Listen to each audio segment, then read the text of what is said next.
for India's future growth and global stature. Just as it is difficult to summarize an entire life into a few pages, it is equally challenging for me to encapsulate 11 years of continuous progress and journey of transformation in a speech or a press briefing. Today, under the leadership of Prime Minister Narendra Modi ji, where there is a technology, there is a progress. Where there is a BJP government, there is a welfare for the poor. Governance is now seen as service, emphasizing efficiency and citizen-centric approaches. The government has become participative, involving citizens and stakeholders in decision-making. Good governance has become a culture ingrained in the administrative practices and public policies. India has embarked on its Amrit Kal, a golden period leading up to its 100th independent anniversary, that is year 2047, with the goal to become a developed nation. The mindset has shifted significantly. Before 2014, people used to think, how will this happen? It is not possible. We cannot do it. But today, the people of India think like it will happen and it must happen, because if Modi is there, it's possible. Modi hai to mumkin hai. This reflects a positive, confident and forward-looking national attitude. Modi government introduced a policy of performance in Indian politics, emphasizing result over rhetoric. The government has evolved into a responsible and accountable entity committed to reform, perform and transform our country. Prior to 2014, India was plagued by corruption, scams, policy paralysis and appeasement politics. Today, the focus of the government is on development, innovation and transformation, shifting the nation's narrative from negativity to the positive progress. Earlier, benefits of government schemes often failed to reach the intended beneficiaries due to middlemen and corruption. Now, direct benefit transfer are creating transparency and ensuring funds directly credited into citizens and beneficiaries' bank accounts. Healthcare has seen a revolutionary change. Ayushman Bharat provides free treatment and reducing fear of medical expenses in the minds of common people. India was once heavily dependent on import, but today it leads to export thanks to initiatives like Make in India, PLI schemes and other supporting measures taken by the government. This shift has empowered India to stand on its own feet economically and strategically. The era of Modi's governance has transformed the political culture from corruption and appeasement to development and innovation. The government has nurtured participatory, transparent and accountable administrative culture, making governance a service rather than a burden. India's journey in the past 11 years reflects a commitment to seva, that is service, sushashan, that is good governance, and Garib Kalyan, that is welfare of the poor people. This period makes the beginning of a new chapter where India is confidently progressing towards becoming a developed nation, a Viksit Bharat. As we approach 2047, the foundation laid during these years provides a strong platform for future generations. The last 11 years exemplify determination, reform and inclusive development. India stands today as a resilient, innovative and self-reliant nation, ready to take on new challenges and achieve new heights. Dear friends, under the leadership of Prime Minister Modi ji, in last 10 years, because of the big and difficult decisions taken by the government, 30 crore people, 300 million people have come out of the poverty line. They have now got the chance to live in the middle income group and have seen the change in their life. On the other hand, the confidence of the poor people have grown up, and now they are thinking and have a great confidence that the government is standing behind us to bring change in our life. This new ray of hope in the poor people has changed the entire mindset of our country, and now people of India is thinking with a new approach and with a new dimension that our country can also grow and become a developed nation. We all have seen during the COVID days, when the pandemic was there, all around the world, everybody was frightened, everybody was concerned, and it was a big challenge to the humanity and human lives all across the world. We have seen and observed that how frightened the entire world and the developed nation especially was. They were more concerned about India, where there is a lack of infrastructure. But we have seen the approach, how under the leadership of Prime Minister Modi, India have taken. That was a classic case study for the rest of the world, where with the power and the positive attitude of the people of India, we could defeat and we could come out of that great pandemic. We are concerned and we are so deeply touched with the people who have lost their life during that pandemic. But still, if we look around, the impact of the COVID economically and otherwise to the developed and developing nations, India is a classic case study where we have not only saved our people, but also we have developed our vaccines, and not only one vaccine, but also 2 vaccines, and vaccinated entire population twice and simultaneously giving them a booster dose also. That was a great achievement. And simultaneously during the COVID period, the way India has emerged as a pharmacy of the world, and India have given the vaccines to the rest of the world, and other technologies which we have developed during that has elevated the image of our country in the eyes of the people all across the world, all across the different countries in the world. Simultaneously, during the recent Pahalgam incident, and after that, the way India have responded via Operation Sindoor, and prior to that via Uri and Pulwama. After Uri and Pulwama, via surgical and air strike, the way India has responded, that any activity which is going against India or any terror attack in India, India is not going to spare. We are going to rebuttal it very heavily, and whosoever and wherever he is, maybe in India or outside the India, will have to pay a heavy price.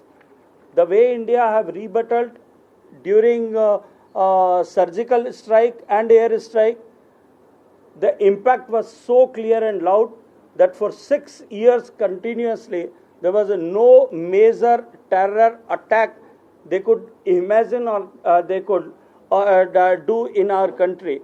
But in after this, when we have demolished entire infrastructure of terror, terror supporters, and the training camps and their office and infrastructure have been demolished. I am sure that now nobody will have a courage to again do any terror activity in our country.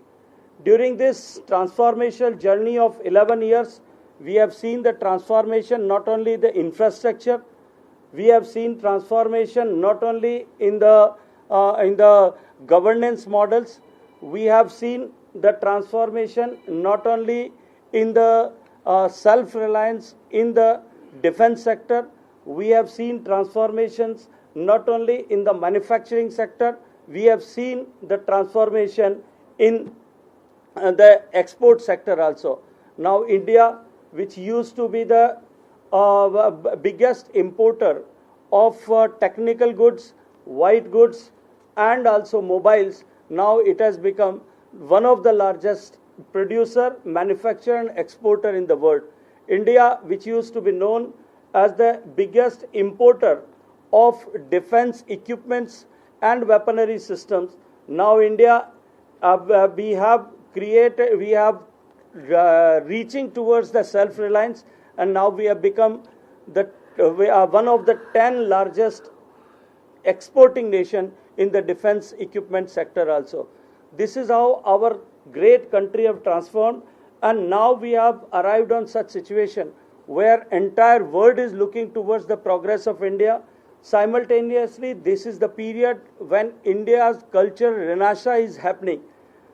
India, which the great Indian civilization, which was attacked many centuries continuously to reign our great the cultural traditions and systems, but now transformation had happened, and all our cultural places, they have seen the new transformative improvement, development.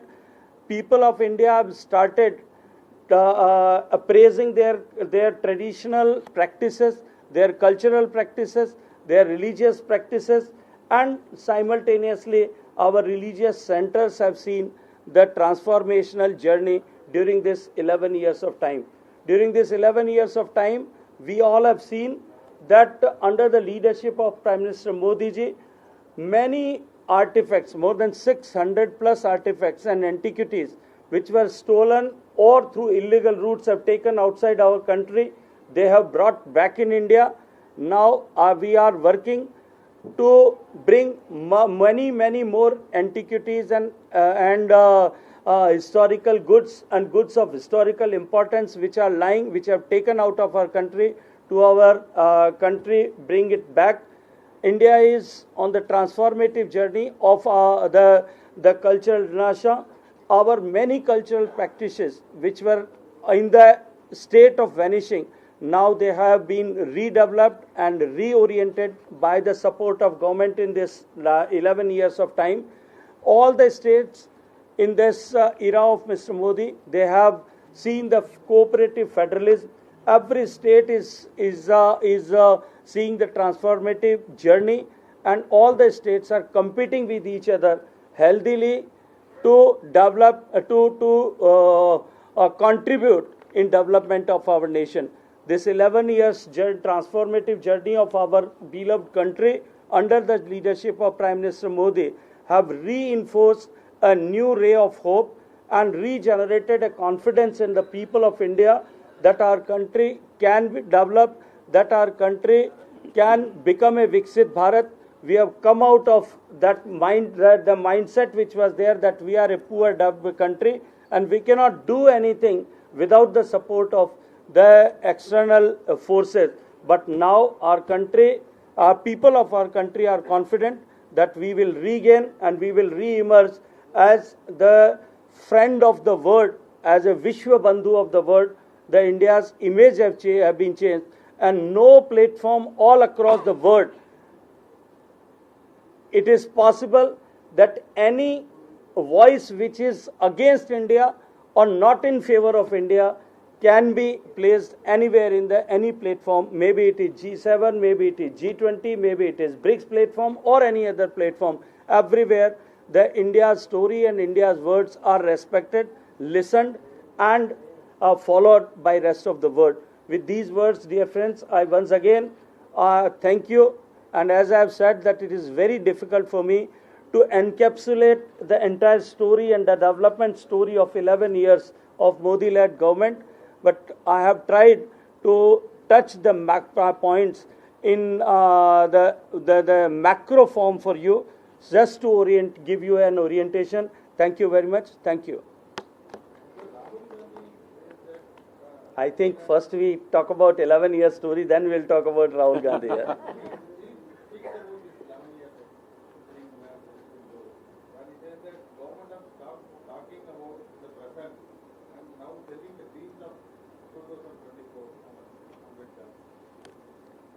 I couldn't make out what Rahul Gandhi wants to say. He said that who will see what a country is facing today? And you are talking about See, I just wish to remind Mr. Rahul Gandhi ji through you and your media channels that he should not forget that when 2014 Modi came into power, 12 crore Indian households in the rural India, they were not having toilet in their houses. 60 crore population of India and almost 30 plus crore women of India, the girls of India, they had to compromise every day with their dignity because of not having the toilets in their houses. 4 crores people were not having electricity in their houses. 16 crore houses in the rural India were not having quality good water through taps in their houses. There were 12 crore plus ladies and the families who were not having a good cooking fuel in their houses, no gas connection in their houses. So Rahul Gandhi and his party has no moral right to speak like this. They should see the data, they should see the transformation, what had happened in the life of the poor people, and then comment like this.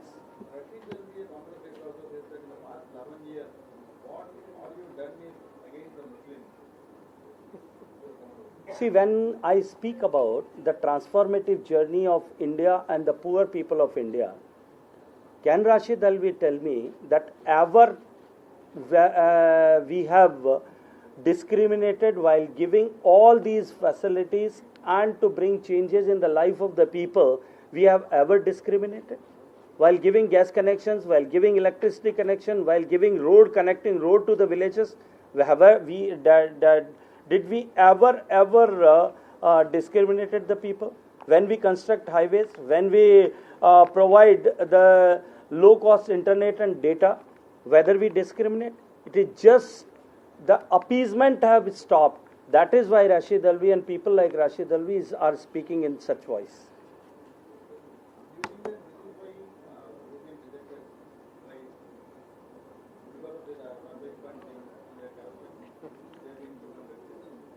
Certainly, now people of India have understood, and the entire narrative of Indian politics have changed after Modi coming into the central stage of Indian politics. As I mentioned in my speech, a briefing also, that the narrative of Indian politics have changed from appeasement to the developmental politics.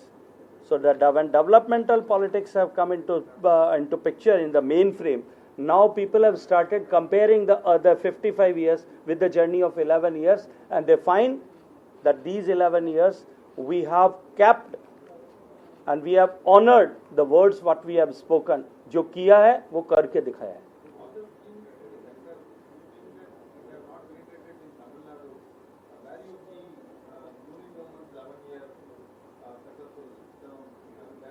See, in a federal structure, many of the schemes are being implemented by the state governments or through the state governments. It is the responsibility of the state governments to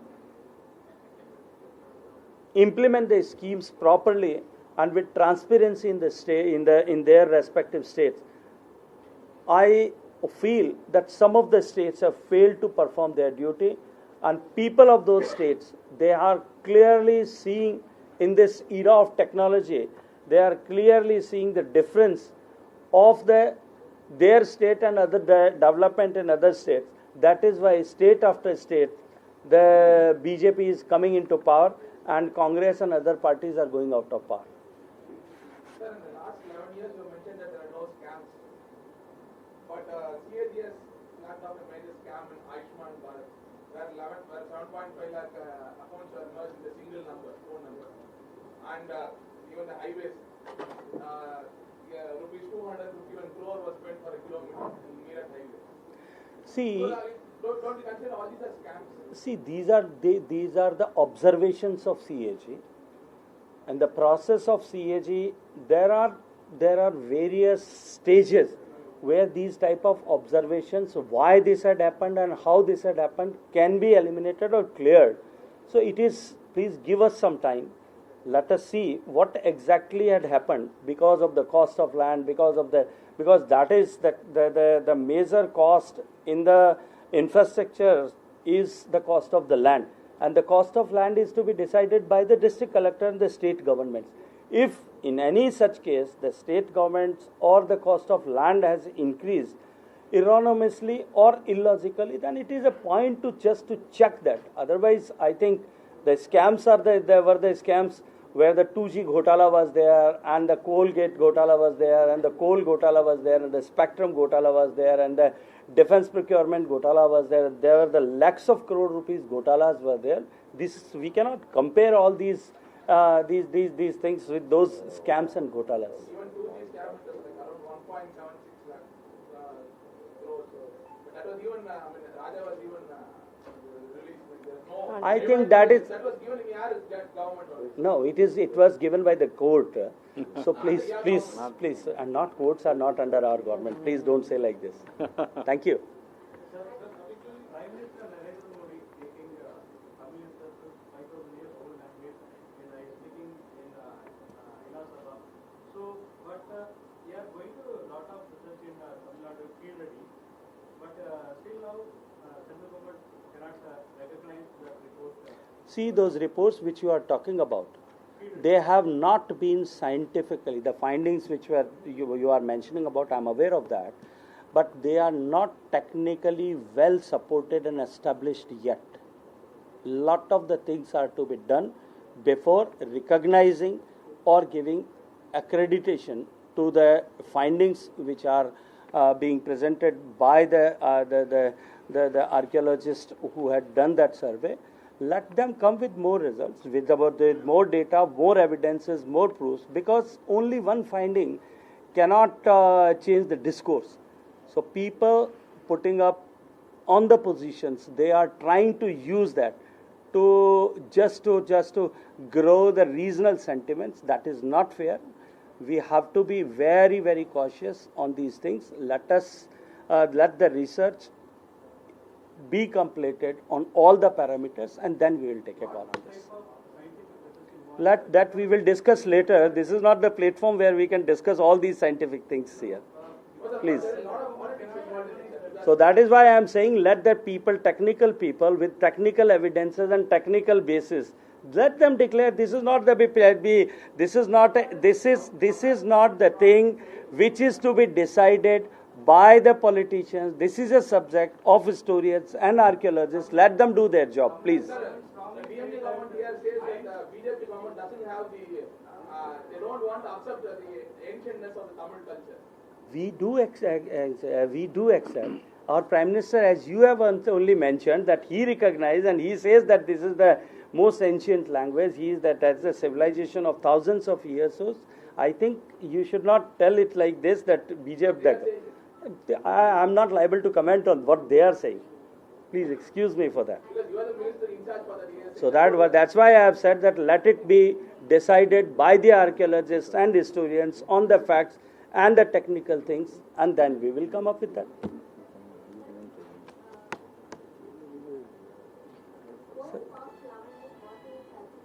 Can you please speak up a little?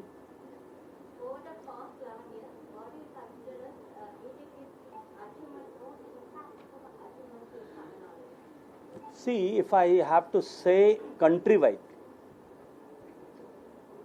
then I would like to tell that in 2014, the way the governments were functioning in most of the times in our country, the people of India, because of the corrupt practices, because of the nepotism, because of the appeasement, politics of appeasement, people of India and the common people of India have lost the hope in the started losing the hope in the democratic system in our country. In this 11 years of time, the biggest achievement of Mr. Modi, which is maybe Tamil Nadu or in the Assam or in Rajasthan or in state of Jammu Kashmir, all across the India, the hope and the trust in democracy have been re-established and reinforced in the mindset of the people. The democracy which we have earned by giving millions of lives, the trust for democracy has been reinforced and re-established under the leadership of Prime Minister Modi. Thank you. Okay, thank you. Next one with 600 plus idols have been brought back in India. It's not Tamil Nadu, it's India, it's Indian heritage. So there is a list which we can provide it to you. There is a huge list of Tamil Nadu.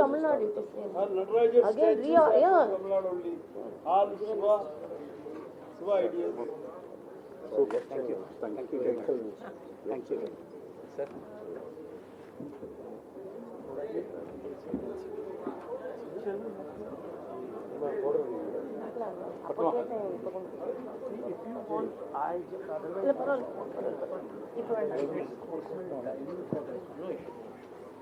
And if you do it one or two people,